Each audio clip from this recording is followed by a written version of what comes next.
when I married, I could not cook anything. I'd try to make cakes, and they sometimes they'd be so heavy you couldn't hardly lift them because there wasn't any cake mixes in. No cake mix at all. You had to make it all from scratch.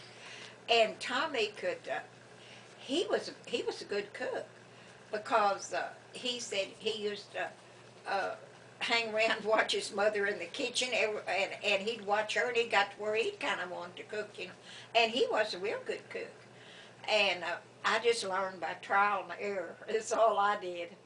And but after I just kept at it, kept trying. Then and I've been married about a year, and I told my mother, I said, it's amazing what anybody can learn in a year. Because I got to be a pretty good cook, then.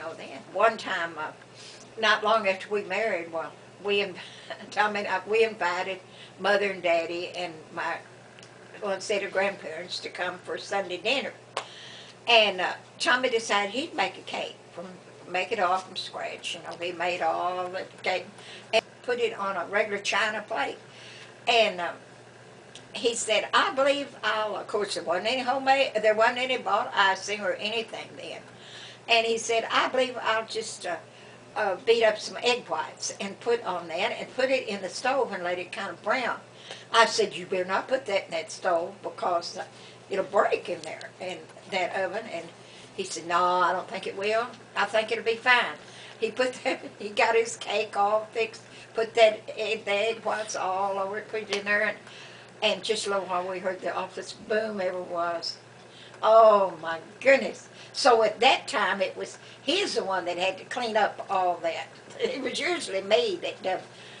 And I threw away no telling how many stew pans I threw away, because a lot of times I'd put something on to cook and go sit down and read a magazine or be cleaning up or something, forget about it, and that food would just stick in that pan, and of course I just throw the pan away. So I threw away many a pan. I had a time learning how to cook, but it's amazing that I did. You don't have to like my coffee.